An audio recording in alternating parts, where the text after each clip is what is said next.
Bonsoir François. Bonsoir. Alors je suis très très heureuse que tu aies accepté de vivre une nouvelle entrevue. On Eh a déjà eu oui, l'occasion de les vivre. oui. Je pense que je n'ai plus à présenter François Lemay, Bonjour tout le monde.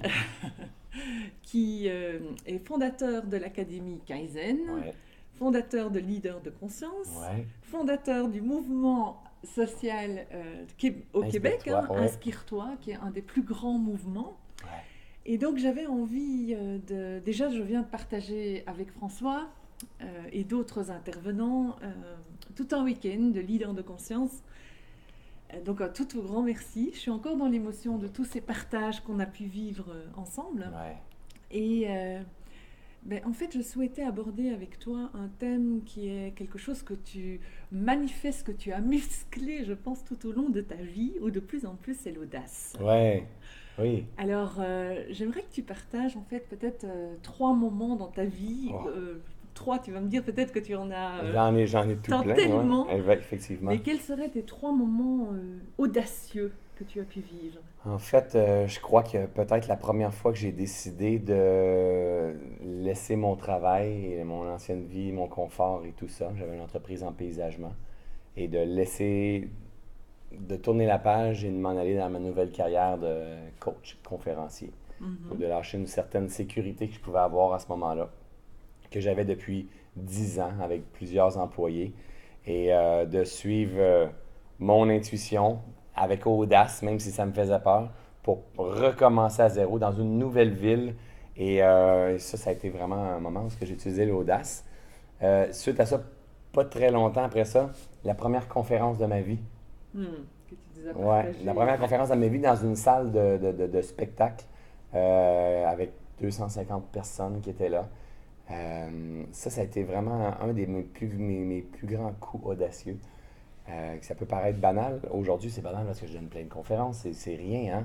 Mais à ce moment-là, j'étais paysagiste et partir une nouvelle conférence avec beaucoup de monde dans une salle comme ça, à Hmm, quelqu'un qui a peur du jugement, qui a peur de la critique, qui a peur bien sûr. de tout ça, de parler en public, ça a été beaucoup d'audace. Et bien sûr, quand j'ai démarré le mouvement Inspire-toi, de dire je vais emmener un mouvement qui va être gratuit pour tout le monde, où est-ce qu'on va contribuer à l'éveil de conscience, permettre aux gens de s'éveiller, de mieux se connaître, d'aller chercher des outils pour se développer puis se réaliser pleinement. Et tu vois, avec cette audace-là, mais on est allé chercher 36 000 personnes qui se sont déplacées en salle pour venir assister à nos Hmm. soirées. Ah C'est ouais, génial. c'est génial. Donc ça paye toujours Ouais, l'autre ouais, côté de l'audace. ouais. Exact.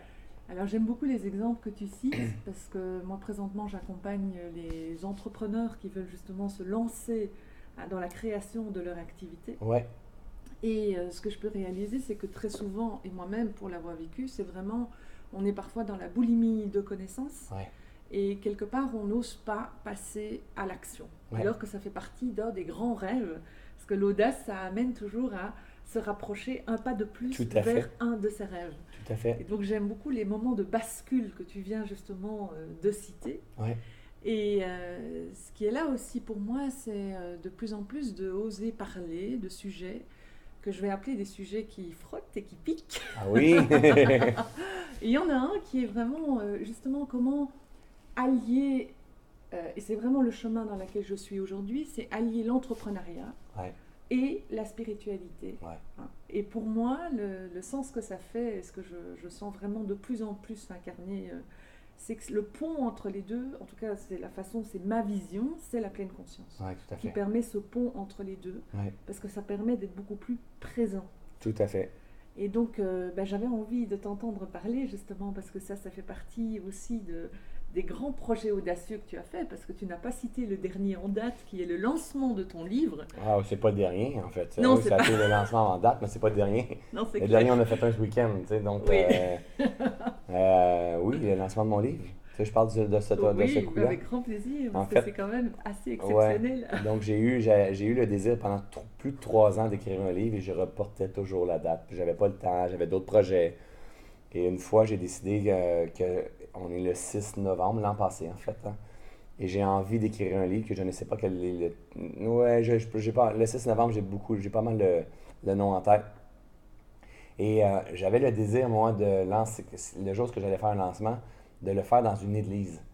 Hein, parce que quand je rentre dans une église, ça me fait un bien énorme, puis c'est un sentiment d'ouverture. Et je demeure au Québec, donc j'ai appelé la plus vieille église de Montréal, et pour pouvoir louer une soirée, cette église-là, pour pouvoir faire le lancement. Et il restait une date, on est 6 novembre, il restait une date, c'était le 13 décembre 2016. Et j'ai dit, mets la date en attente, j'appelle l'imprimeur pour dire, si je te livre le manuscrit de mon livre, tu as besoin de quand pour pouvoir m'imprimer des livres pour que le 13 décembre, j'ai mon livre pour le lancement. Il dit, j'ai besoin du 23, 24, 25 dans ce coin-là. Et si je l'ai, il dit, tu vas l'avoir environ le 10. Génial. J'ai dit, réserve-moi les presses. Je rappelle à l'église, je réserve-moi l'église. Et là, je ne savais pas quoi écrire. Je savais que j'avais un livre à écrire. Et j'ai écrit le livre en 12 jours. Le processus a duré 12 jours. Le titre, la fabrication de la page, l'écriture du livre, la révision, la correction, jusqu'à temps qu'il soit prêt. 12 jours, on l'a envoyé aux presses. Et puis, j'ai reçu le livre le 12. Et tu vois, aujourd'hui, c'est un best-seller, puis il est vendu vraiment à plusieurs copies. C'est vraiment impressionnant. Tout est toujours parfait. Tout est toujours parfait. Et voilà. C'est le titre de ce livre. Et voilà, exactement. Tout est toujours parfait. Alors que quand on est dedans, quand on est dans la contraction, comme tu le partages, on n'a pas du tout l'impression que tout est parfait. Et non, on n'est pas l'impression, c'est ça exactement. Mais pourtant, il y a toujours une expansion plus grande qui vient après. Toujours, toujours, toujours. Ouais, là, je suis dans une belle grande période d'expansion pour moi. Et cet été, j'ai vécu une période de contraction. Et c'est une bonne contraction en plus. Une bonne contraction qui m'a même fait douter de ce que je fais, imagine. Donc, et là, je suis en train de vivre une belle grande expansion. C'est la vie. C'est la vie. Ouais. Et je pense que là, tu mets vraiment un point. Parce que quand on est dans la contraction, même si on a des rêves, et souvent quand on est entrepreneur, on a des rêves. On a un rêve plein la tête, des rêves plein le cœur. On est super emballé au départ. Et après, ça se transforme souvent en parcours du combattant, justement. Oui, tout à fait. Et je dirais justement, quelles seraient tes 3 clés, si tu pouvais citer 3 clés, qui faciliteraient justement ce passage à l'audace. Et je pense aussi aux femmes, parce que souvent les femmes, après c'est peut-être une croyance, l'impression que c'est plus difficile pour une femme de passer à l'action que pour un homme. Je ne sais pas quel est ton point de vue là-dessus. C'est effectivement une croyance. En fait, de s'assurer que c'est en cohérence avec nos valeurs. On ne va pas avoir de l'audace pour faire quelque chose si ce n'est pas en cohérence.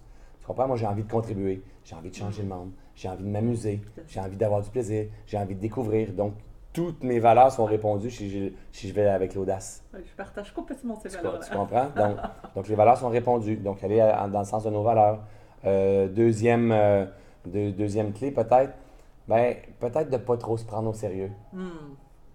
Elle est magnifique cette clé, parce que quand on se sent dans la souffrance ou dans la contraction, mais qu'est-ce qu'on se sent tellement figé, gelé quelque part avec l'émotion qu'on vit. Et tu es un magnifique exemple, je te partageais tout à l'heure, d'humilité, parce que c'est vraiment le rendez-vous entre l'humour et l'amour. Exactement, et François, c'est ça, c'est magnifique, parce qu'il a un humour extraordinaire qui permet de vulgariser des sujets qui frottent et qui piquent. Tout à fait, exactement. C'est bien ça, j'aime ça. C'est venu comme ça tout à l'heure, j'avais vraiment cette expression qui m'est tombée dessus. C'est vrai, c'est très bon ça. C'est très bon. Donc, et la dernière clé, je dirais faire confiance au processus. Tu sais, je dis, un de mes slogans, c'est souvent It's okay, it's a process. Mais là, dans ce cas-là, je dirais Trust the process. Oh yeah, I love it. Fais confiance au processus. Fais confiance au grand jeu de la vie. Et la foi, d'une certaine façon. Super important. Très important. On se prend trop au sérieux. Tout est relié, tout ça. Clair, vraiment. Donc, des clés que je peux partager qui s'acquérit dans l'expérience directe. Qui s'acquiert dans l'expérience directe. C'est-à-dire que je vais aller les développer. Quand je me prends trop au sérieux, je me rends compte que je ne me réalise pas. Donc, je dois me prendre mon sérieux. C'est toutes des clés que je vais finir par aller assimiler, aller comprendre, aller intégrer. Plus je vais aller dans l'action, plus je vais utiliser l'audace, plus ça ne s'apprend pas. Je ne peux pas l'avoir en connaissance avant de passer à l'action, ça ne marchera pas. C'est pas assez. D'accord. J'ai besoin de vivre dans l'audace, de prendre un risque, c'est dans l'action. Toujours.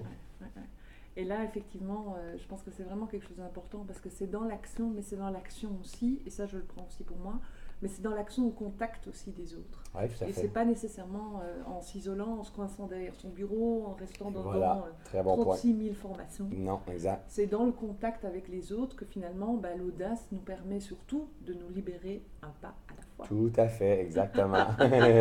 C'est très bien ça. Mais donc je pense que, je sais pas si tu as un mot de conclusion sur la fin. Écoute, je pense que c'est une vidéo très riche, que tu as réussi à extraire des points très importants, puis et peut-être de voir la vie comme un jeu. Oui, Le grand jeu de la vie. ouais. Et je trouve ça magnifique parce que c'est là qu'on perd l'enjeu. Et voilà, exactement. Écoute François, Ça me fait plaisir. mille merci. Je suis vraiment ravie d'avoir vécu non seulement ce week-end et ce partage que j'avais envie d'être dans cette ouverture-là Ouais. et de pouvoir vraiment. J'ai juste envie de dire, c'est vraiment une personne de cœur, un homme de cœur qui incarne ce qu'il dit. Ouais, merci. Donc, merci à toi. Très apprécié. À bientôt. Bye bye tout le Vous monde. retrouverez les interviews sur le blog vanessarine.com. À bientôt, bye bye. Bye bye. Et j'aimerais aussi, oui, juste avant, bien sûr, où est-ce qu'on peut te retrouver? Sur françoislemay.com.ca. Voilà, on va faire très simple et vous allez découvrir des pépites. C'est ça. Je ne vous en dis pas plus. À très bientôt. Bye bye. Bye bye.